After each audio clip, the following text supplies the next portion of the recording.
get hurt.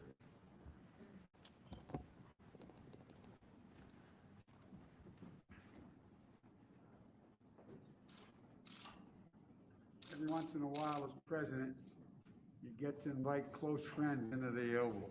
I was kidding these guys before. This is American labor, and I said from the beginning of my campaign throughout my whole career, the middle class built this country, and labor built the middle class. And I think we have an incredible opportunity to make some enormous progress in creating jobs, good paying jobs, Davis-Bacon, prevailing wage jobs, to rebuild the infrastructure of this country in a way that everybody knows has to be done.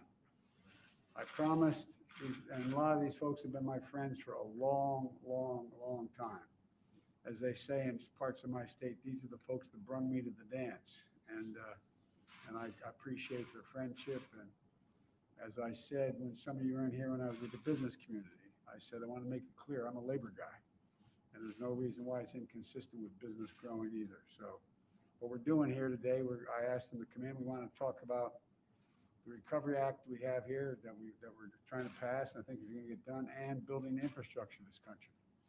We are so far behind the curve. We rank something like 38th in the world in terms of our infrastructure. Everything from canals to highways to airports to everything we can do and we need to do to make ourselves competitive in the 21st century. And so the Vice President and I are looking forward to this meeting, and we're going to have a good conversation. And I think, American workers and the whole economy is going to grow in a way that we haven't seen it grow in a long time. This is the time for us to move. So at any rate, I'll let you know we're going to have a long conversation here. I don't know how long, but we're going to have a conversation as long as they're willing to put up with me and talk about how we're going to get this done. So thank you all for coming in. Appreciate it.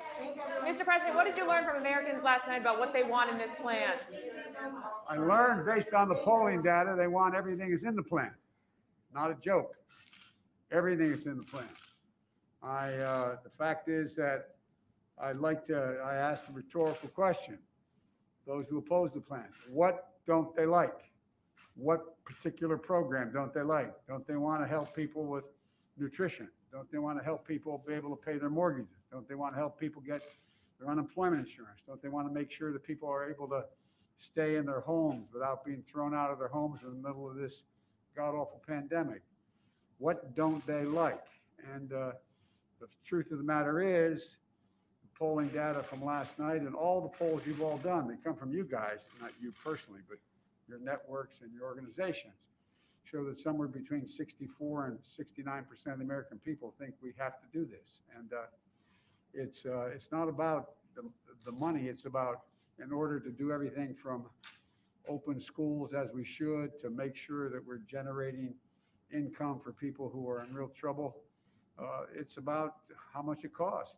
The federal government has to chip in, make sure we get this done. And as I said, almost every major economist in the country and the International Monetary Fund as well says it's going to grow the economy. And that's what we're talking about here. We're going to talk about how we grow the economy. So thank you all for coming. You said a return to normalcy could happen by Christmas. What does that look like, Mr. President? Thank you. Thank you very much. Appreciate it. Thank you. Thank you. Thank you. It's a good conversation. Thank you.